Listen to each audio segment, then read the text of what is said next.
ನಮಸ್ಕಾರ ವೀಕ್ಷಕರೇ. ಸೆಷನ್ನಲ್ಲಿ ಕಾಂಗ್ರೆಸ್ ನಾಯಕರ ಹೋರಾಟ ಮಿತಿ ಮೀರಿದೆ. ಯಾವ ಚರ್ಚೆಗೂ ಅವಕಾಶ ಕೊಡದೆ ಅದಾನಿ ಅಂತ ಸದ್ದು ಮಾಡ್ತಾ ಇದ್ದವರಿಗೆ ಬಿಜೆಪಿ ದೊಡ್ಡ ಕೌಂಟರ್ ಕೊಟ್ಟಿದೆ. ರಾಹುಲ್ ಗಾಂಧಿ ಹಾಗೂ ಜಾರ್ಜ್ ಸೊರೋಸ್ಗೆ ನೇರ ಲಿಂಕ್ ಮಾಡಿ ಲೋಕಸಭೆಯಲ್ಲಿ ಬಿಜೆಪಿ ಪಡೆ ಕಿಡಿಕಾರಿದೆ. ರಾಹುಲ್ ಗಾಂಧಿ ಆಂಟಿ ನ್ಯಾಷನಲ್ ಅನ್ನೋದನ್ನ ಹೇಳಿಯೂ ಹೇಳದಂತೆ ಮಾಡಿ ಕೈಗೆ ಹೊಡೆತ ಕೊಟ್ಟಿದೆ. ಇದಕ್ಕೆ ಉತ್ತರಿಸದೆ ಹೋದರೆ ಬುಡಕ್ಕೆ ಬರುತ್ತೆ ಅನ್ನೋ ಕಾರಣಕ್ಕೆ ಸೊರೋಸ್ ಜೊತೆ ಲಿಂಕ್ ಮಾಡಿದ್ದು ತಪ್ಪು, ಬಿಜೆಪಿ ನಾಯಕರು ಕ್ಷಮೆ ಯಾಚಿಸಬೇಕು ಅಂತ ಕೈ ನಾಯಕರು ಗದ್ದಲ ಎಬ್ಬಿಸ್ತಾ ಇದ್ದಾರೆ.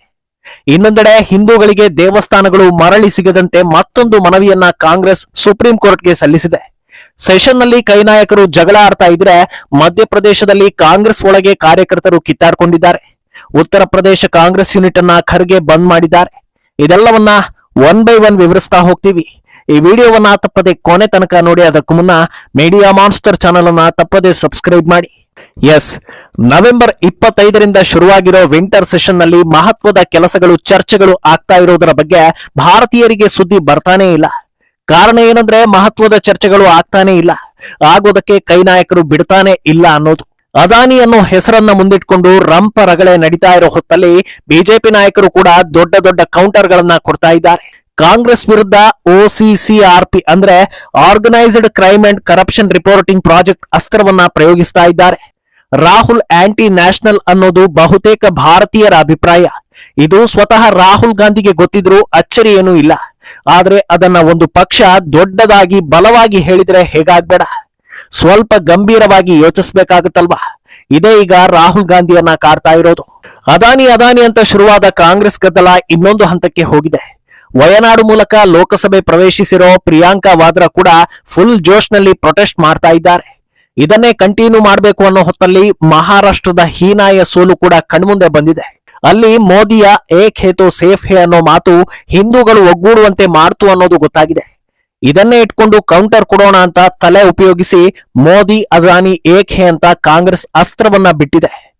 ಒಂದು ವಾರದಿಂದ ಅದಾನಿ ಸದ್ದು ಕೇಳಿ ಸಹಿಸಿಕೊಂಡಿದ್ದ ಬಿಜೆಪಿ ನಾಯಕರು ರಾಹುಲ್ ಸೊರೋಸ್ ಏಕ್ ಹೇ ಅಂತ ವಾಪಸ್ ಕೌಂಟರ್ ಕೊಟ್ಟಿದ್ದಾರೆ. ಇಲ್ಲೇ ನೋಡಿ ಕಾಂಗ್ರೆಸ್ಗೆ ಟ್ರಿಗರ್ ಆಗಿದ್ದು.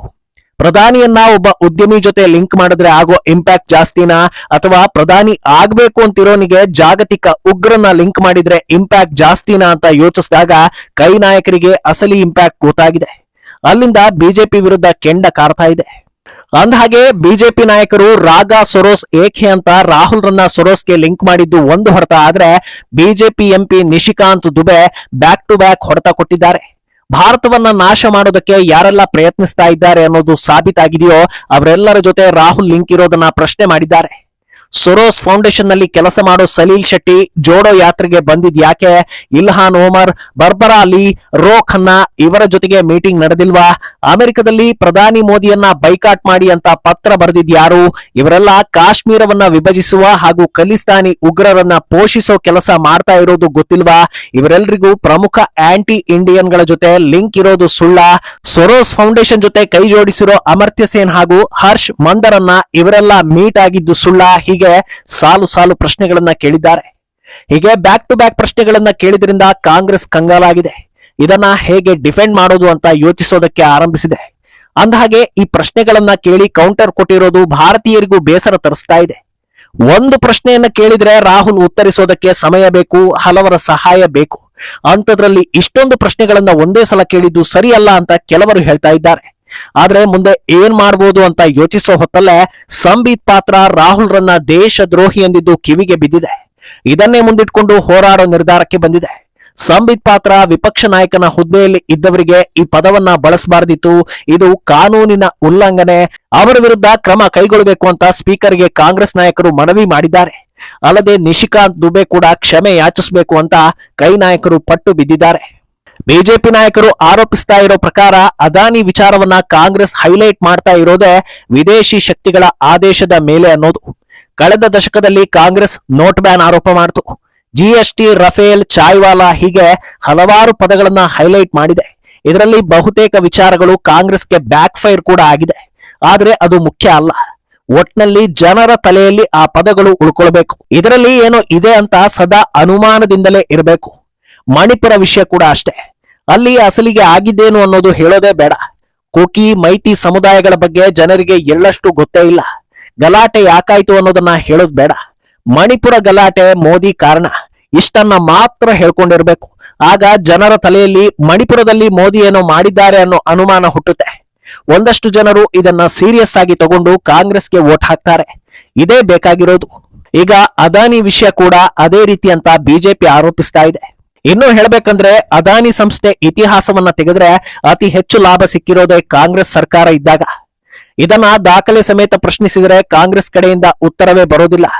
ಮನಮೋಹನ್ ಸಿಂಗ್ ಅವಧಿಯಲ್ಲಿ ಅದಾನಿ ಸಂಸ್ಥೆಗೆ ಸಾಕಷ್ಟು ಅನುಕೂಲ ಮಾಡಿಕೊಟ್ಟಿರೋ ಬಗ್ಗೆ ಮಾತೇ ಆಡ್ತಾ ಇಲ್ಲ. ಆದ್ರೆ ಈಗ ಮೋದಿಗೂ ಅದಾನಿಗೂ ಲಿಂಕ್ ಇದೆ ಅಂತ ಜನರ ತಲೆಯಲ್ಲಿ ಕೂರಿಸೋ ಪ್ರೊಪಾಗಾಂಡ ಶುರುವಾಗಿದೆ ಅಂತ ಶಿಕ್ಷಣ ಪಡೆದವರು ಕೂಡ ಚರ್ಚೆ ಮಾಡ್ತಾ ಇದ್ದಾರೆ. ಸದ್ಯ ರಾಹುಲ್ ಆಂಟಿ ಇಂಡಿಯನ್ ಅನ್ನೋ ಹೊಡೆತ ಬಿದ್ದಿರೋದು ಸ್ವಲ್ಪ ಟೆನ್ಷನ್ ಆಗುವಂತೆ ಮಾಡಿದೆ. ಅದರಿಂದ ಕಾಂಗ್ರೆಸ್ ಹೇಗೆ ಹೊರಬರುತ್ತೆ ಅನ್ನೋ ಚರ್ಚೆ ಶುರುವಾಗಿದೆ. ಇನ್ನು ಸಂಬಾಲ್ ಗಲಭೆ ಬೆನ್ನಲ್ಲೇ ಕಾಂಗ್ರೆಸ್ ಸರ್ವೆ ಮಾಡೋದು ನಿಲ್ಲಿಸಿ ಅಂತ ಸುಪ್ರೀಂ ಕೋರ್ಟ್ಗೆ ಮನವಿ ಸಲ್ಲಿಸಿ ಹಿಂದೂಗಳ ಕೆಂಗಣ್ಣಿಗೆ ಗುರಿಯಾಗಿತ್ತು. ಈಗ ಮತ್ತೊಂದು ನಿಲುವು ತೆಗೆದುಕೊಂಡು ಕಾಂಗ್ರೆಸ್ ಆಂಟಿ ಹಿಂದೂ ಪಾರ್ಟಿ ಅನ್ನೋದನ್ನ ಸಾಬೀತು ಮಾಡ್ತಾ ಇದೆ. ಪ್ಲೇಸ್ ಆಫ್ ವರ್ಷಿಪ್ ಆಕ್ಟ್ 1991 ಜಾರಿ ಮಾಡೋದಕ್ಕೆ ಮನವಿ ಮಾಡ್ತಾ ಇದೆ. ಈ ನಿಯಮದ ಪ್ರಕಾರ ಯಾವ ದೇವಸ್ಥಾನವನ್ನ ಒಡೆದು ಬೇರೆ ಕಟ್ಟಡ ಕಟ್ಟಿದ್ರೂ ಅದನ್ನ ಪ್ರಶ್ನೆ ಮಾಡೋ ಹಾಗಿಲ್ಲ. ಈ ಕಾನೂನಿನ ವಿರುದ್ಧ 1991ರಲ್ಲಿ ಬಿಜೆಪಿ ದೊಡ್ಡ ಮಟ್ಟದಲ್ಲಿ ವಿರೋಧವನ್ನ ವ್ಯಕ್ತಪಡಿಸಿತ್ತು. ಈಗ ಮತ್ತೆ ಅದೇ ನಿಯಮ ಬರಬೇಕು ಅಂತ ಕಾಂಗ್ರೆಸ್ ಒತ್ತಾಯಿಸ್ತಾ ಇದೆ. ಅಂದ್ರೆ ಕಾಶಿ ಮಥುರಾ ಸೇರಿ ಯಾವ ದೇವಸ್ಥಾನಗಳು ಕೂಡ ಮರಳಿ ಹಿಂದೂಗಳ ಕೈಗೆ ಸಿಗಬಾರದು ಅನ್ನೋ ಉದ್ದೇಶ ಎದ್ದು ಕಾಣಿಸ್ತಾ ಇದೆ. ಅಂದಹಾಗೆ ಮಹಾರಾಷ್ಟ್ರದಲ್ಲಿ ಹಿಂದೂಗಳು ಒಗ್ಗಟ್ಟಾಗಿದ್ರು ಕಾಂಗ್ರೆಸ್ ಯಾಕೆ ಮತ್ತೆ ಇದನ್ನೇ ಮಾಡ್ತಾ ಇದೆ ಅನ್ನೋ ಪ್ರಶ್ನೆ ಕೂಡ ಹಲವರಲ್ಲಿ ಕಾಡ್ತಾ ಇದೆ. ಆದ್ರೆ ಬಹುತೇಕರು ಹೇಳೋ ಪ್ರಕಾರ ಹಿಂದೂಗಳ ಒಗ್ಗಟ್ಟು ಪರ್ಮನೆಂಟ್ ಅಲ್ಲ ಅನ್ನೋದು ಕಾಂಗ್ರೆಸ್ಗೆ ಗೊತ್ತಿದೆ ಅಂತ. ಈಗ ಬಾಂಗ್ಲಾದೇಶ ವಕ್ಫ್ ಬೋರ್ಡ್ ಅನ್ಯಾಯದಿಂದಾಗಿ ಸ್ವಲ್ಪ ಹಿಂದೂಗಳು ಒಗ್ಗಟ್ಟಾಗಿದ್ದಾರೆ. ಆದ್ರೆ ಇನ್ನೊಂದು ತಿಂಗಳು ಎಲ್ಲವೂ ಸ್ವಲ್ಪ ತಣ್ಣಗಾಯ್ತು ಅಂದ್ರೆ ಹಿಂದೂಗಳು ಎಲ್ಲವನ್ನ ಮರೆತು ಮತ್ತೆ ಕಾಂಗ್ರೆಸ್ಗೆ ಜೈ ಅಂದೆ ಅಂತಾರೆ. ಆದ್ರೆ ಹಿಂದೂ ಏತರರು ಹಾಗಲ್ಲ. ಅವರನ್ನ ಚೆನ್ನಾಗಿ ಓಲೈಸಿ ಕಣ್ಣಲ್ಲಿ ಕಣ್ಣಿಟ್ಟು ಕಾಪಾಡ್ಕೊಂಡ್ರೆ ಒಂದು ವೋಟ್ ಕೂಡ ಆಚೆ ಈಚೆ ಆಗೋದಿಲ್ಲ. ಹಿಂದೂಗಳಿಗೆ ಏನು ಮಾಡದೇ ಇದ್ರೂ ಸಾಕಷ್ಟು ವೋಟ್ಗಳು ಬಂದೇ ಬರುತ್ತವೆ. ಇನ್ನು ಸ್ವಲ್ಪ ಕಮ್ಮಿ ಆಯ್ತು ಅಂತ ಅನ್ಸಿದ್ರೆ ಜಾತಿ ಜಗಳ ಎಬ್ಬಿಸಿದ್ರೆ ಮತ್ತಷ್ಟು ವೋಟ್ಗಳು ಬರುತ್ತವೆ. ಆದ್ರಿಂದ ಸದ್ಯ ಸ್ವಲ್ಪ ಹಿನ್ನಡೆ ಆಗಿದೆ. ಆದ್ರೆ ಮುಂದೆ ಇದೇ ನಮ್ಮ ಕೈ ಹಿಡಿಯುತ್ತೆ ಅನ್ನೋ ಆಲೋಚನೆಯಿಂದ ಹೀಗೆ ಮಾಡ್ತಾ ಇರಬಹುದು ಅನ್ನೋ ಆರೋಪಗಳು ಕೂಡ ಕೇಳಿ ಬರ್ತಾ ಇದೆ. ಇನ್ನೊಂದೆಡೆ ಮಧ್ಯಪ್ರದೇಶದಲ್ಲಿ ಕಾಂಗ್ರೆಸ್ ಕಮಿಟಿ ಮೀಟಿಂಗ್ ವೇಳೆ ಕಾರ್ಯಕರ್ತರು ಹೊಡೆದಾಡ್ಕೊಂಡಿರೋದು ಕೂಡ ಪಕ್ಷಕ್ಕೆ ಡ್ಯಾಮೇಜ್ ತರಿಸ್ತಾ ಇದೆ. ದೊಡ್ಡ ನಾಯಕರ ಅಸಮಾಧಾನ ಆದ್ರೆ ಓಲೈಸಬಹುದು. ಆದ್ರೆ ಲೋಕಲ್ ಲೀಡರ್ಗಳು ಇಬ್ಬಾಗ ಆದ್ರೆ ಅದು ಬೇರೆ ರೀತಿಯಲ್ಲೇ ಹೊಡೆತ ಕೊಡುತ್ತೆ ಅನ್ನೋ ಕಾರಣಕ್ಕೆ ಟೆನ್ಷನ್ ಶುರುವಾಗಿದೆ. ಮತ್ತೊಂದೆಡೆ ಉತ್ತರ ಪ್ರದೇಶ ಕಾಂಗ್ರೆಸ್ ಯೂನಿಟ್ ಅನ್ನ ಖರ್ಗೆ ವಿಸರ್ಜನೆ ಮಾಡಿರೋದು ಕೂಡ ಎಲ್ಲರ ಅಚ್ಚರಿಗೆ ಕಾರಣವಾಗ್ತಾ ಇದೆ. ಯಾವ ಕಾರಣಕ್ಕೆ ಗಾಂಧಿ ಕುಟುಂಬ ಈ ರೀತಿ ನಿರ್ಧಾರವನ್ನ ತೆಗೆದುಕೊಳ್ಳುವಂತೆ ಖರ್ಗೆಗೆ ಸೂಚಿಸಿರಬಹುದು ಅನ್ನೋದು ಯಕ್ಷ ಪ್ರಶ್ನೆಯಾಗಿದೆ. ಈ ಬಗ್ಗೆ ನಿಮ್ಮ ಅಭಿಪ್ರಾಯವನ್ನ ತಪ್ಪದೆ ಕಾಮೆಂಟ್ ಮೂಲಕ ತಿಳಿಸಿ.